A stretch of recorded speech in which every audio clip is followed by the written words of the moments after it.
Pemirsa, ada masih bersama Pilo Indonesia. Tadi Pak Tomo sudah menyampaikan sebenarnya kalau lahirnya namanya Bank Syariah itu adalah bank bagi hasil, artinya ini tentang kebudayaan kita, Pak. Betul. Nah, tapi kenapa, Pak? Sampai sekarang kok market size-nya sampai 6, belum sampai 10 dan lain-lain. Yeah. Kalau logika budaya sebetulnya cepat, apalagi tadi Bapak mengatakan asimilasi budaya itu adalah cara orang Islam berdakwah di Indonesia.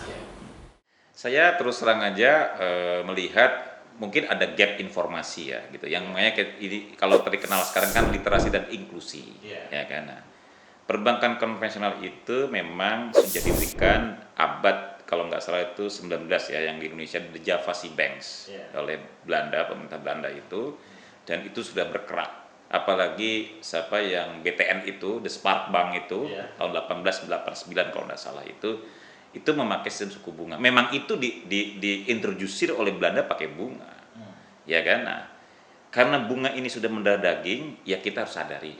Bahasanya gini lah, kalau bahasa saya itu ini ladang kita memberikan suatu pengertian kepada komunikasi, bahasa saya itu yang lebih enak, komunikasi kepada masyarakat yang awam tentang bedanya apa sih dengan bunga, kira-kira gitu. Sama aja Wali Songo itu mengintrodusir selamatan.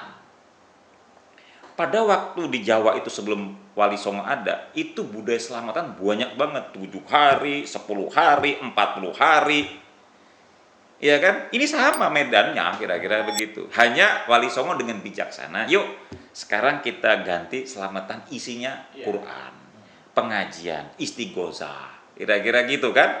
Jadi isinya kayak ada kalau orang meninggal tuh ada 3 hari, 7 hari, seminggu, 40 hari, 1000 hari dan sebagainya. Itu diganti sama namanya Wali Songo angkatan ke-6 ini dengan cara penggantian isinya. Apalagi wayang kulit atau wayang orang atau apa diganti tuh judulnya Jimat Kalimasada. Kalimasada apa? Dari kata kalimat syahadat. Tapi orang Jawa tuh nggak bisa kalimat syahadat, nggak bisa. Kalimat sodo, kira-kira gitu kan. Nah itu cepet langsung kan. Itulah kearifan lokal kita masuk ke situ. Nah inilah kita lama-lama, kita nggak apa-apa 6% nggak apa-apa. Kenapa 6%? Ya inilah bagian daripada memproses, melakukan akulturasi antara orang berpikir pakai suku bunga dengan pakai bagiasi. Kira-kira gitu. Ingat manusia itu pola pikirnya yang ke depan, saya untung dari mana dapat ini, kira-kira begitu. Nggak apa-apa, itu bagian normal-normal saja. Orang harus untung, harus profit dan sebagainya. Tapi ini pelan-pelan sekarang. Ini alhamdulillah nih sekarang di pemerintahan Pak Jokowi ini ada namanya KNEX. Komite Nasional Ekonomi Keuangan Syariah, ya kan? Itu sudah mengintrodusir semuanya dan semua segala. Dan alhamdulillah Bu Sri Mulyani pun jadi ketua IAEI, ya kan? Ibaratnya kalau bahasanya kita wah ini ekonom daripada jebolan lulusan Amerika sekarang itu belajar atau hijrah kepada ekonomi syariah. Bagus. Kita tidak pernah selalu mengatakan kepada orang itu kan masih kiblatnya masih misalnya Berkeley atau apa. Enggak apa-apa, biar aja. Sama halnya dengan orang berijah dari bank konvensional mengendarai atau menjabat direksi di bank syariah. Enggak apa-apa. Makin banyak akulturasi situ makin bagus kita. Biarlah hati itu yang bergerak. Contoh ini saya sekarang kalau lihat film namanya The Message, ya kan, Arisalah, ya kan? Waktu Futu Mekah, kejadian penaklukan kota Mekah. 1 hari menjelang Futu Mekah, itu namanya Abu Sofyan itu datang saat malam hari datang kepada Nabi Muhammad beserta istrinya. Diserahkanlah kunci Ka'bah tadi itu, ya kan? Ya Rasulullah, saya nyerah. Dah silakanlah besok Anda taklukan, saya sudah nyerah, kami kalah gitu. Cuman satu pertanyaan. Sampai detik ini saya masih ragu dengan Islam. Itu saja ngomong Abu Sufyan kepada depan Rasulullah di samping Ali bin Abi Thalib sama Bilal. Ali marah, namanya Ali nggak ada cerita. Gampang kalau kamu mau yakin. Kamu saya babat saya potong penggal kepalamu, begitu kamu mati baru kamu yakin Islam. Tapi Bilal, budak belia itu yang pakai hitam legam, dia datang, Ali, sabar, tunggu. Jangan emosi. Kita harus menghormati orang yang masih ragu. Karena hidayah itu hanya Allah yang ngasih. Bukan Nabi, bukan kita. Kita appreciate. Oke, enggak apa-apa. Biarlah nanti Allah saja. Kira-kira gitu. Nah, begitu mendengar kata Bilal seperti itu, Abu Sufyan tersentak hatinya. Bilal, kamu ini budak Umayyah, ya kan? Hitam, legam dan sebagainya. Kamu dulu budaknya dan sekarang kamu terhormat di mata Rasulullah. Tapi gara-gara omongan kamu itu, ya kan? Saya tersentuh.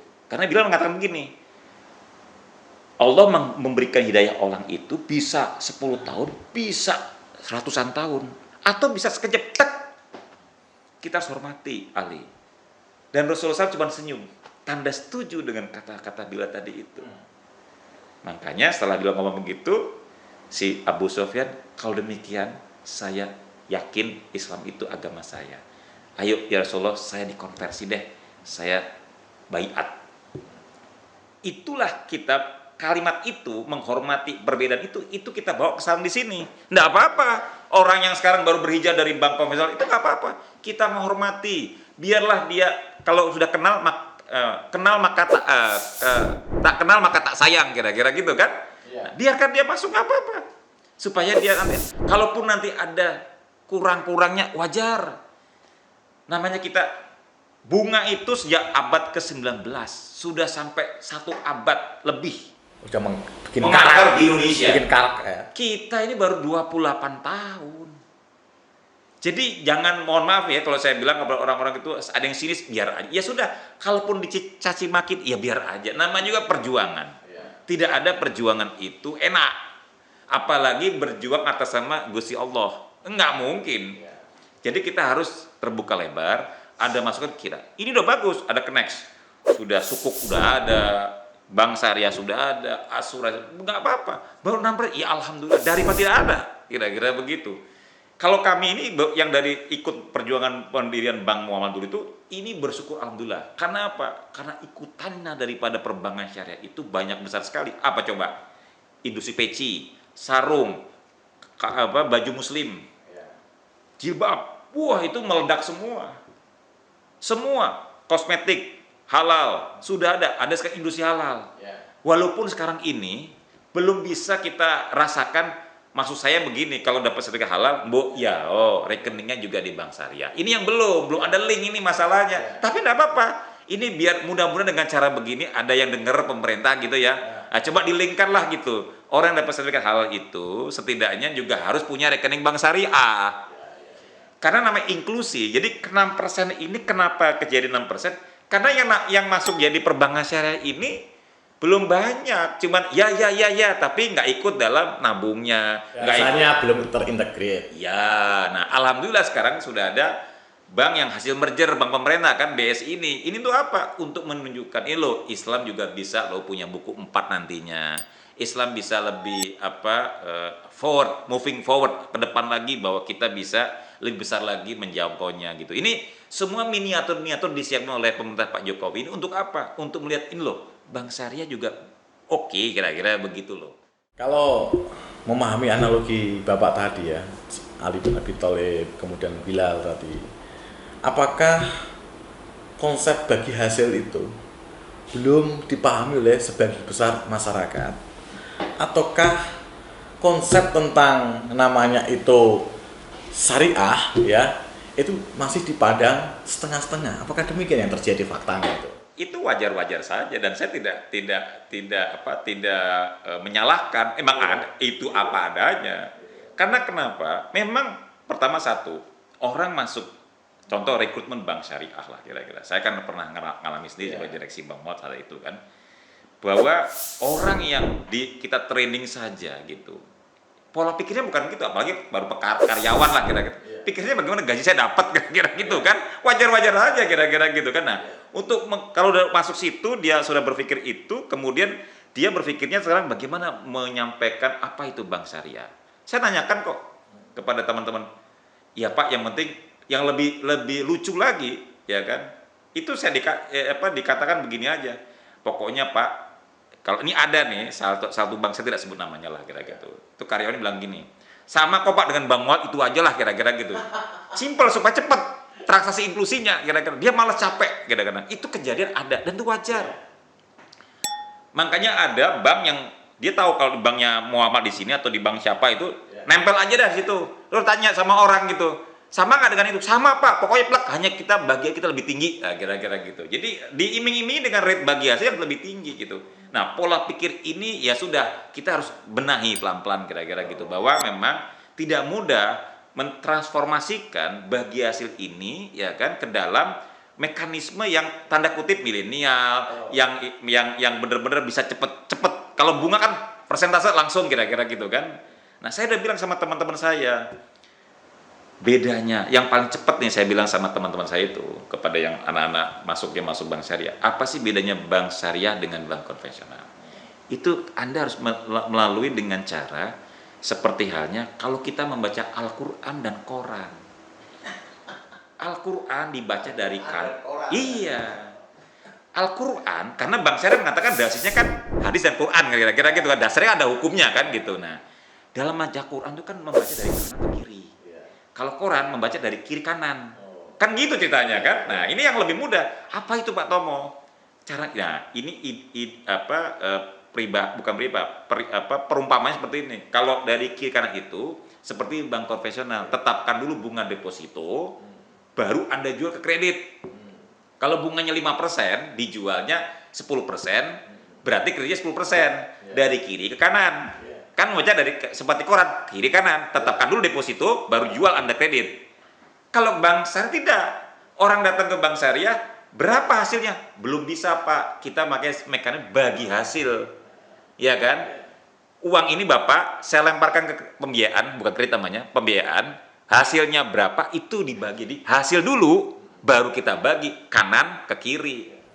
Jadi kalau konvensional tidak melalui proses, kalau yang syariah proses dulu. Kira-kira begitu. Akadnya ini pola bagi hasil. Artinya apa? Belum tentu bulan depan tinggi atau belum tentu bulan depan rendah. Tunggu. Kira-kira. Kalau di bank konvensional kan dipastikan dulu deposito berapa Anda jual kepada kredit. Kalau ini kan tidak. Hasil dulu baru kita bagi dari kanan ke kiri Al-Quran. Dari ini kiri kanan. Yang dibagi itu adalah hasilnya. Bukan pokoknya. Hebatnya kan gitu. Kalau yang di konvensional kan ya pokoknya ya. Iya, dasar pokok itu dipakai. Dasar pakai untuk itu ya bagi hasil. Kalau ini enggak, prosesnya dulu ada hasilnya baru dibagi. Inilah yang menjadi perbedaan mendasar tentang bagaimana bagi hasil. Itu yang saya bilang sama teman-teman, Anda harus pakai pendidikan cara membaca Quran. Harus tahu kalau Anda, tapi kalau Anda ngomong murabaha, musyarakah, pusing orang. Kembali pada Buddha, sebenarnya kalau tadi melihat dari prosesnya, kemudian hasilnya yang dibagi, sebenarnya kan ini sudah sama kan seperti kita ini bertani, berkebun, ya kan?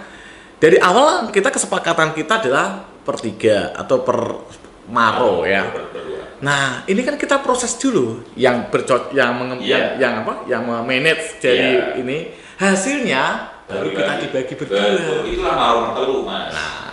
Nah, mungkin Pak komunikasi tentang pemahaman ini Pak ini kurang semasif seperti ini mungkin sehingga orang terkesan melihat bank syariah bank Islam gitu loh. Ini gimana Pak dan perspektif? Satu yang paling Pak Harto yang saya suka di Pak Harto, ini selalu terus terang harus hormat sama Pak Harto. Soehartoisme Bapak ya, bukan? Bukan. Pak Harto ini yang suka tidak suka, kalau saya bilang suka tidak suka, dialah yang membuka bank syariah. Tanpa Pak Harto, mohon maaf ya, belum tentu hari ini ada bank syariah kira-kira gitu. Apapun ceritanya, Pak Harto lah yang membuka. Pak Harto bilang waktu itu penamaan Bank Muamalat. Itu sebelum belum nama bank, namanya BMI, Bank Muamalat Islam Indonesia. Terus Pak Harto mengatakan, Islamnya coret ya, nggak usah pakai Islam, dia bilang gitu. Cukup muamalat. Muamalat itu udah menciptakan bahwa itu bagian transaksi bis secara syariah. Setuju, karena Pak Harto yang memerintahkan, cuman jadi dulu BMI, Bank Muamalat Islam Indonesia. Islamnya nggak usah. Karena apa Pak Harto mengadepan tidak boleh ke Islam? Nggak usah lah di tanda kutip itu kita pamer-pameran, saya syariah loh, saya ini loh, kira-kira gitu. Jadi ibaratnya kalau bahasa Jawa andap asor low profile kalau bahasa gitu, itu mengedepankan apa mutu dibandingkan kita harus pakai kulit, kira-kira begitu. Nilai-nilai rahmatan lil alamin. Karena itu yang dikira oleh Pak Harto, makanya disebut Bangun Indonesia cukup BMI, bukan BMI. Awal BMI itu cara gitu, saya ingat sekali tuh Pak Harto melarang pakai nama Islam di situ. Sudah nggak usah pakai Islam, Bangun udah cukup, dia bilang begitu aja. Substansi lebih penting. Substansi lebih penting. Nah, ini yang dikatakan sekarang ini sudah dijalankan beberapa. Saya sudah udah bagus nih. Ada undang-undang zakat, undang-undang wakaf. Banyak sekarang di zaman Pak Jokowi bagus menurut saya kira-kira untuk banyak dilakukan. Tinggal sekarang implementasinya memang harus diakui. Untuk memindahkan, ini contoh lah paling simpel lah kira-kira gitu. Saya tanya beberapa kementerian lah kira-kira. Gak bisa Pak ini. Aturannya yang masih teknisnya ini masih ganjel. Tapi kita juga dengar dari teman-teman di bank konvensional, ngeri juga loh. Kalau diambil terus kami gimana? Kira-kira gitu kan. Ini biasa lama juga bisa begitu. Tarik-tarikan. Jadi di atas sudah bagus, di bawahnya tarik-tarikan. Karena semua kepentingan. Bayangkan kalau bank semua itu misalnya contoh nih, uang perguruan tinggi negeri lah semua masuk ke bank syariah. Gimana bank yang komersial? Nggak mau juga. Ingat, itu adalah uang. Uang is uang, dia tidak berbunga, dia tidak beragama, tidak bersuku, tidak warna putih nggak ada. Uang tempatnya, kira-kira begitu. Nah, ini yang menjadi tarikannya di bawah ini. Tidak mudah loh. Sekarang ini, kita sudah menyuarakan di HSBC itu, Bu Yao kalau uang sukuk itu, jangan tempatnya itu harusnya di bank syariah, bukan di bank konvensional. Prosit, betul sukuk itu produknya lembaga perbankan syariah betul. Tapi uang tempatnya di mana? Kalau nggak di BI atau di bank pemerintah, kira-kira gitu kan?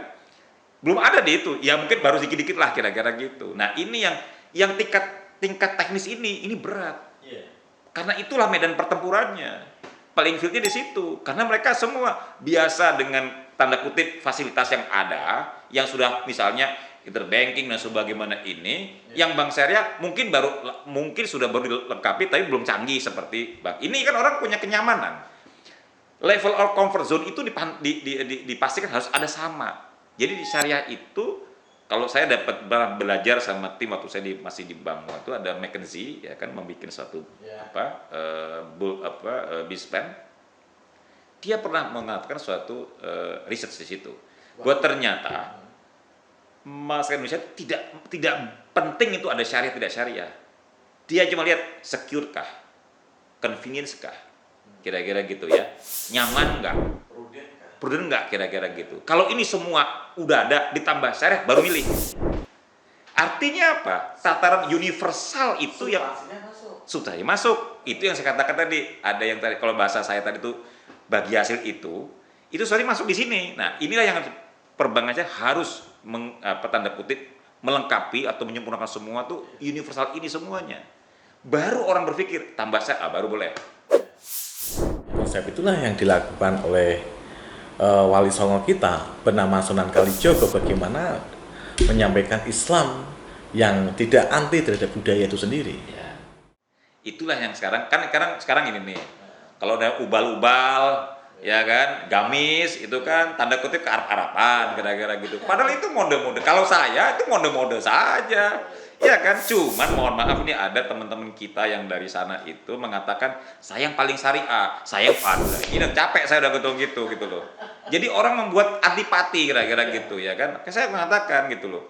Kita nggak usah mengedepankan masalah soal kulit, saya bilang begitu ya. Tapi substansinya, kalau orang Islam tuh ya ibaratnya tanda kutip itu ya baik sama orang universal. Mau pakai peci, mau pakai gamis, mau pakai jenggot, ya kan, mau pakai misalnya cingkrang, ya udah itu mode-mode saja. Karena sekarang cingkrang lagi modern nih sekarang. Iya loh. Di barat cuma beda bukan cingkrang gede gitu. Cingkrangnya cingkrang tipis tuh loh. Ya kan? Itu banyak saya lihat, sekarang mode di barat pakai cingkrang nih gitu loh. Cuman bukan cingkrang yang sampai selebar nyapu jalan, tidak gitu kira-kira gitu kan. Itu kecil kira-kira gitu. Nah, ini poin-poin seperti ini saya ingin menyatakan bahwa cobalah kita melihat dari sisi Wali Songo tadi itu, ya kan, bahwa yang namanya komunikasi syariah itu banyak dituangkan dalam lagu dan syair seperti lagu Lil Ilir gitu kan.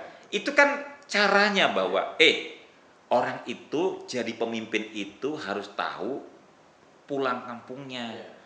Pastikan Anda bisa tanda kutip itu bertobat.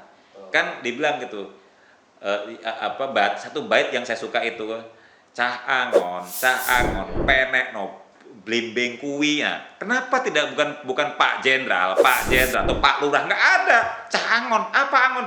Daya Angon, leadership yang dipakai Angon itu yang harus bisa mengontrol manusia sebagai orang yang tahu khalifatul fil ard.